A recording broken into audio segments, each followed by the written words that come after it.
La quinta cumbre, de hecho, de la Comunidad de Estados Latinoamericanos y del Caribe, donde participan pues los países que le integran, 33 países. Ahí también estuvo la participación de Bolivia. Se han tenido resultados, de hecho, importantes en cuanto al pronunciamiento.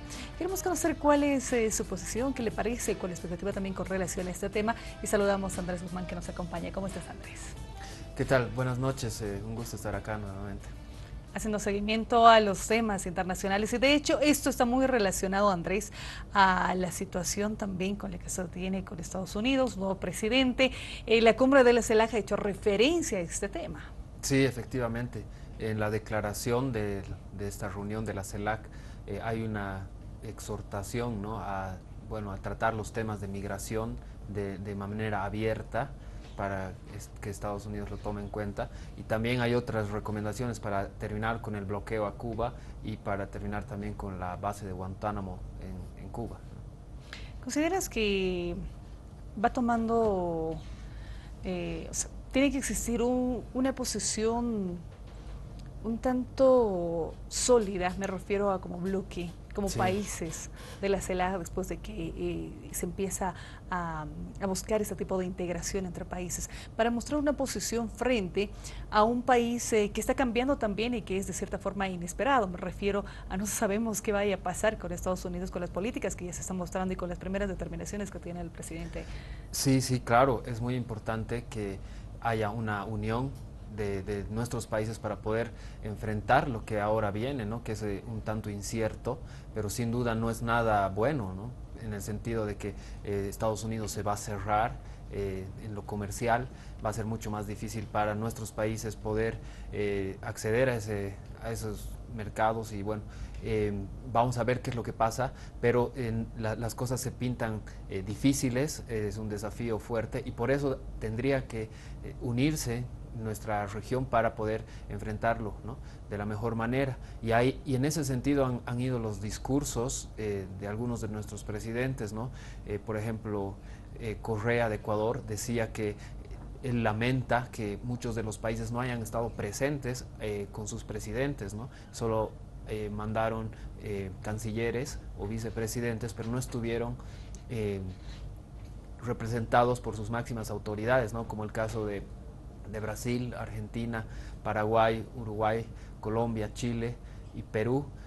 No mandaron a sus más altas autoridades y esto muestra un cierto una cierta desunión, ¿no? Un trabajo que tal vez se podría hacer de dar una señal más potente hacia lo que viene juntos, ¿no? Sería más apropiado, eso dijo Correa, y bueno, yo coincido porque realmente los únicos que estuvieron en esta reunión fueron los gobiernos que más bien están en la otra línea, ¿no? El lado de la izquierda, si se quiere, bueno, Bolivia, Ecuador, Cuba, Nicaragua, que obviamente República Dominicana, que era el país anfitrión, pero que mostró un cierto resquebrajamiento en lo que es, ¿no? La posición de nuestro continente. Vamos a pasar la consulta también y las preguntas a Sandra en Santa Cruz. Sandra Elías, se encuentra con nosotros Andrés Guzmán para hacer referencia pues al tema de la CELAC y el contexto en sí en Latinoamérica. Sandra. Claro que sí, muchísimas gracias Gabriela, saludo para Andrés desde Santa Cruz. Y bueno, hay muchos temas de que hablar, pero en general cuando hablamos de este tipo de cumbres, esta que es la quinta cumbre, hemos leído un poco de las conclusiones, ¿no es cierto?, que tienen que ver con integración, con temas de cambio climático, tienen que ver con comercio interregional, este tema de frenar el proteccionismo del que se estaba hablando, ¿no es cierto?, porque frena también el desarrollo económico. Yo quisiera consultarle a Andrés con relación a todas estas conclusiones que se sacan, ¿de qué forma esto luego se ve reflejado en términos reales? Es decir, ¿cómo avanza o cómo ayuda a la región este tipo de reuniones? Podemos citar, por ejemplo, algunos hechos específicos que hayan sucedido en años anteriores después de estas cumbres y que hayan mejorado, en este caso, la relación tal vez de los países de América Latina y el Caribe. En realidad, muy poco se ha podido avanzar. La CELAC ha nacido como un gran proyecto que era, bueno, propulsado en ese momento por Hugo Chávez, el presidente de Venezuela, y las declaraciones han sido, bueno, más que nada declarativas, ¿no? Lamentablemente no han llegado a hacer mucho. Pero este foro es justamente el que se muestra en el sentido de la unión latinoamericana, porque no está Estados Unidos y están todos los demás países, ¿no? Ahí es donde deberíamos mostrar más fuerza, darle más empuje, y para eso obviamente se necesita la participación de todos los países, ¿no? No solo unos cuantos. Entonces, bueno, es difícil identificar tal vez algo concreto que se haya podido sacar de esto, pero por lo menos tenemos un avance, ¿no? En el sentido de que es un foro en el cual podemos poner posiciones conjuntas, ¿no? En lo que hace a la política. En todos estos temas se hablaba de apoyar a Cuba. También se ha dado una declaración para apoyar a México en lo que significa la construcción del muro que ahora ha planteado el presidente de Estados Unidos. Entonces son apoyos que van, si bien en declaraciones que no son, digamos, obligatorias, si se quiere, pero son políticamente un empuje para lo que es la política y la diplomacia en general, ¿no? Bien, Andrés, tenemos la pregunta también en Cochabamba. Vamos con Juan Luis Gutiérrez para realizar la consulta correspondiente. Juan Luis, estamos con Andrés. Gracias, Gabriela. Andrés, buenas noches. Me gustaría preguntarte cuál es tu opinión, cuál es tu lectura acerca de la situación de los bloques regionales. Donald Trump igual ha declarado que desde ahora van a negociar directamente con cada uno de los países. Hemos visto el año pasado la situación del Brexit. ¿En qué situación crees que estamos para hablar de los bloques regionales? ¿Cuál es el futuro de estos bloques regionales? Sí, como decía, ahora la CELAC se ve un poco resquebrajada porque hay dos líneas, ¿no? Los que están en la Alianza del Pacífico, que sería una línea más de derecha, y los del Mercosur, ¿no? Que van o que estaban en la izquierda, pero ahora en realidad se van hacia la derecha porque ha habido un giro a la derecha en lo que significa los cambios de gobierno en Brasil, en Argentina principalmente. Y eso hace que haya una división, ¿no? Por eso es difícil ver cuál es el futuro, porque actualmente los gobiernos tienen ideologías contrapuestas, entonces es difícil unir esfuerzos cuando eso es así. Y por otra parte, lo que tú destacas, ¿no? Que bueno, ha existido esto del Brexit, que ha sido una primera señal de ir contra la corriente integradora que hasta ese momento dominaba, y ahora, bueno, con la victoria de Donald Trump y con lo que Estados Unidos se ha retirado del TPP, que es el Acuerdo Transpacífico, también se marca un retroceso en los que son los procesos de integración económica, ¿no? Entonces, el mundo ya no está avanzando en la misma línea de lo que era la integración con la globalización, con el libre cambio, ¿no? Los mercados abiertos, sino que hay una tendencia hacia el proteccionismo, ¿no? Lo cual es lamentable porque en los años 20, 1929, hubo un proceso similar en el cual hubo un retroceso del comercio mundial muy importante que al final de cuentas afectó a todos, ¿no? Y después vino la Segunda Guerra Mundial como una consecuencia más de esa situación. Entonces esperemos que no sea así, ¿no? Que no haya una represalia, porque Estados Unidos dice que va a adoptar políticas proteccionistas, ¿no? Barreras arancelarias y de otro tipo que va a imponer, y si los otros países responden de la misma forma, también imponiendo barreras, el comercio mundial se va a ver afectado. Ahora también tenemos por otro lado a China, ¿no? Que es en este momento el principal exportador del mundo, ¿no? Es el país que más vende. Entonces, naturalmente que China se va a favorecer de toda esta situación y va a seguir copando mercados, va a seguir invadiendo a todo el mundo con sus productos, y eso, bueno, va a mermar mucho la fuerza y la influencia que tiene Estados Unidos. Andrés, de hecho, con todo este movimiento y la sorpresa que ha significado también la nueva posición que tiene Estados Unidos ahora, y este tipo de medidas que de repente nos parece así tan sorpresivas, porque esa es la característica que tiene ahora Donald Trump. va a significar muy importante que estos bloques regionales que sea referencia, que de cierta forma han empezado a como que perder presencia, vuelvan a retomarse ya, pero con temáticas específicas, me refiero. Si hablamos del Mercosur, y ha tenido toda una polémica el Mercosur, o sea, hablemos de los temas que conciernen y los temas que se tienen que hablar por integración. Es mucho más fácil empezar a hablar de negociaciones como bloques regionales que como países. Claro, como países individuales. esa era la tendencia, ¿no? Todos integrarse, todos tratar de ingresar al grupo, ¿no? de los países que negociando en bloque, los países de la CELAC con la Unión Europea.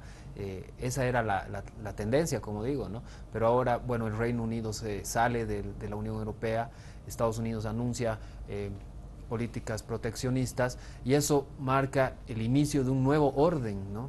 Un nuevo orden mundial en el cual tenemos que adaptarnos, tenemos que saber también proyectarnos de manera inteligente para no quedar fuera y no ser perjudicados por lo que viene. Es difícil saber cómo se van a configurar las nuevas fuerzas del comercio, pero sin duda que China es un nuevo actor preponderante en las relaciones económicas, comerciales, y eso también hay que tenerlo muy en cuenta, ¿no? Porque ya tenemos a China en Bolivia financiando grandes proyectos, y ahora más bien sería el momento de tomarlo más como un socio comercial, más que como un financiador de proyectos, y en ese sentido también contrarrestar en cierta forma lo que vaya a hacer Estados Unidos, que no parece ser lo más positivo, si se quiere, ¿no? La globalización ha muerto. Se dice mucho, ¿no?, que la O sea, globalización ha muerto. Exacto. Lo han dicho así, de hecho, las primeras autoridades del país, ¿no? Es cierto, pero la verdad yo no coincido con eso, porque la globalización es un proceso que abarca no solo lo comercial, no solo el intercambio entre países y el libre cambio, o el capitalismo, ¿no? Muchos quieren entender que esto fuese como una parte del capitalismo, y lo es en cierta manera en lo económico, pero la globalización es un proceso que va también en lo cultural, en lo político, que va mucho más allá de lo solo la parte económica, ¿no? La globalización es un proceso de difusión de la cultura occidental en todos los ámbitos, ¿no? En ámbitos artísticos, culturales, como digo, y la globalización va a seguir adelante, aun cuando la integración económica ya no se dé de la misma manera y no existen políticas neoliberales como las hubo hasta hace el año pasado. El proceso de globalización continúa y sigue siendo, de hecho, un proceso en el cual incluso China se está beneficiando, ¿no?, de eso, al llegar a varias partes del mundo y en cierta manera hacerse conocer. Un país que realmente ha aprovechado el proceso de globalización es Corea del Sur, ¿no?, que tiene grandes fábricas, que tiene productos que venden en todo el mundo y que ya se conoce, ¿no? Es una industria muy bien reconocida a nivel mundial, y que tiene incluso artistas, ¿no?, como el Gangnam Style, tiene, bueno, Samsung, Kia, Hyundai, que son marcas coreanas que han aprovechado de esto, de lo que es la globalización, ¿no? Se han hecho conocer como una cultura interesante en todo el mundo, y eso es parte de la globalización, ¿no? Entonces hay países que saben aprovecharlo, hay países que han sabido sacarle rédito, y bueno, también hay un retroceso en ciertas partes en lo que significa la integración económica. Hay un discurso y hay un proyecto, discursos políticos, me refiero a lo que decía el vicepresidente, por ejemplo, en pasados días, ya como sepultado, ya como empezar a cambiar con lo del Brexit que preguntaba hace rato Juan Luis, el tema de la política que va a asumir, por ejemplo, Donald Trump al tener una política más proteccionista. Entonces decía, ya no hay un discurso político para el capitalismo en sí, o el discurso neoliberal. Claramente, ¿no? Hay un retroceso en eso, en lo que es el libre mercado. Ya no es la consigna máxima.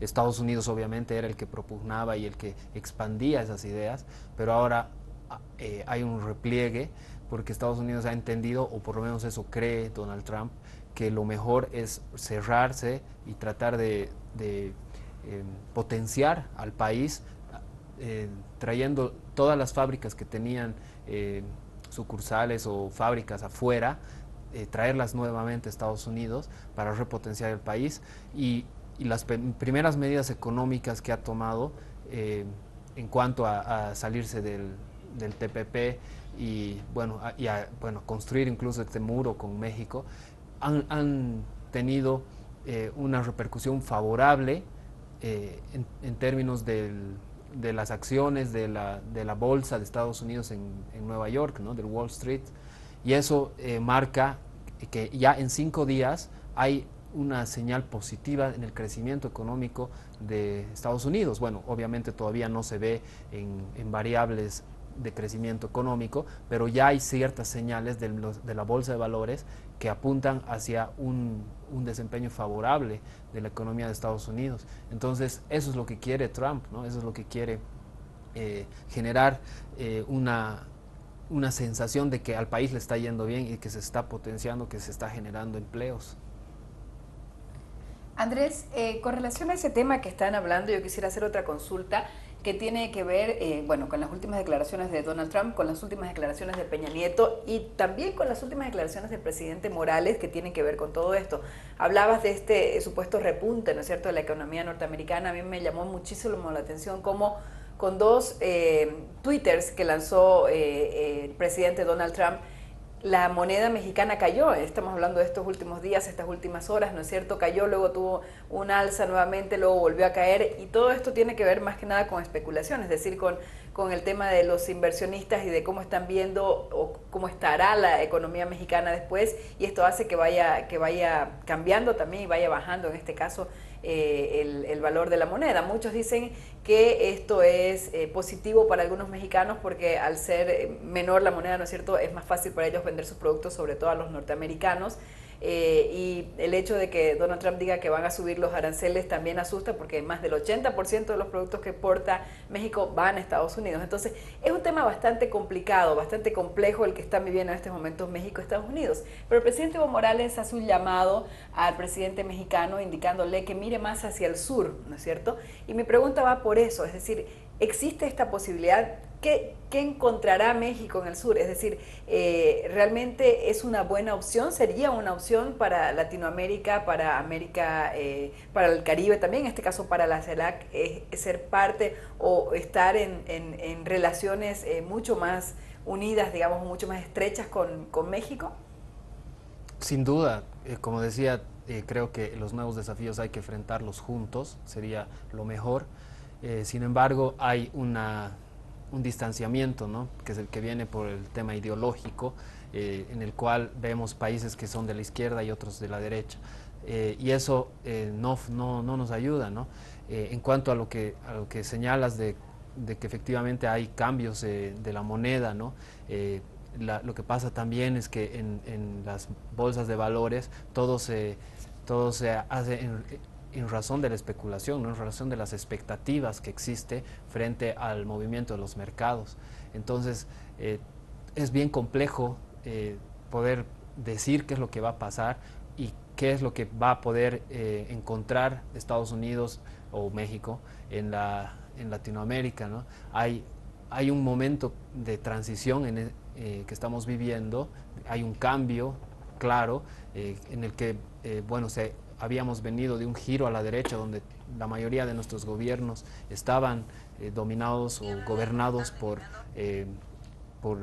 líderes de izquierda, y ahora hay parte de los gobiernos que han dado un giro a la derecha, otros se mantienen en la izquierda, y al mismo tiempo Estados Unidos cambia su política y cambia también el orden mundial, como decía hace un rato.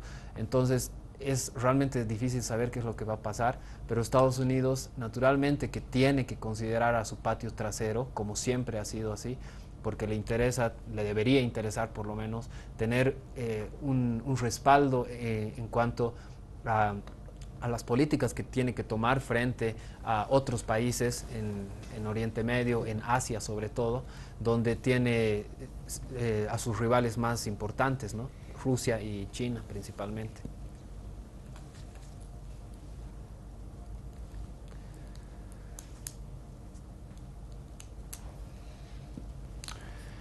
Andrés, me gustaría preguntarte, bueno, primero plantearte una situación. La elección de Donald Trump también ha puesto en duda un cierto tipo de discursos que estaban en la época electoral, por así decirlo. Algunos analistas han hablado sobre la diferencia entre los discursos y lo que se va a hacer efectivamente, porque Donald Trump, más allá de ser un presidente bastante carismático, con mucha llegada en los medios y con un aparato de marketing muy bien manejado, al entrar al Estado, al manejar el Estado de los Estados Unidos, está inmerso en una maquinaria que ya tiene cierto tipo de decisiones que son parte del establishment. Por ejemplo, la situación en Medio Oriente, la relación con Rusia, la relación sobre todo con Irán, que necesariamente tienen que ser tomadas en cuenta para atacar un punto elemental que él ha tocado en su discurso de posesión, que es el problema del terrorismo y de ISIS, del Daesh. ¿Cuál crees que puede ser? Sabemos que ahorita es difícil decir qué es lo que qué es lo que va a pasar. Tal vez es más difícil decir qué es lo que ha pasado, porque definitivamente todos los medios se han quedado atrás en el desarrollo de los acontecimientos políticos y geopolíticos, pero según tu lectura, qué es lo que puede venir con las políticas estadounidenses frente a la lucha contra el terrorismo? Bueno, en cuanto a la lucha contra el terrorismo, Trump ha prometido que va a acabar con ISIS, ¿no? Con Daesh, el Estado Islámico, y incluso en cierto momento ha dicho que iba a usar incluso la fuerza nuclear que tiene Estados Unidos para eso. Y de hecho hoy, o me parece que ayer, dijo en una entrevista que la tortura funciona, ¿no? Que hay casos de que se puede utilizar la tortura porque es algo que funciona. Entonces, estamos también ante ciertas medidas que pueden ser muy peligrosas, porque pueden ser no solo mal utilizadas por Estados Unidos, sino también por otros países, porque ya que lo hace la primera potencia del mundo, ¿por qué no hacerlo los otros países también? Entonces, obviamente la tortura está prohibida, ¿no? Por el derecho internacional, absolutamente, es un crimen de lesa humanidad, pero Trump sale diciendo que es algo que funciona y que no le parece tan malo, ¿no?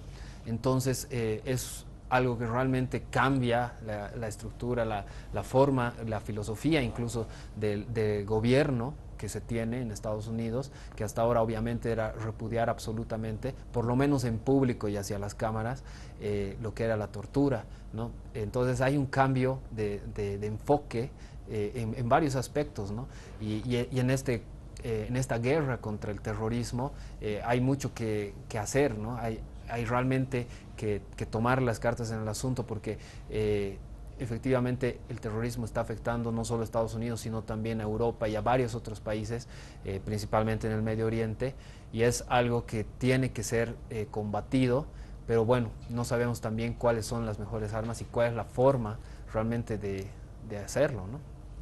Andrés, queremos ser éxito por habernos acompañado estos minutos, hablar sobre este contexto internacional, y bueno, siempre bienvenido a Vía la Televisión. Muchas gracias por la invitación, un gusto siempre. Gracias. Andrés Guzmán, experto en temas internacionales, nos ha acompañado en los estudios.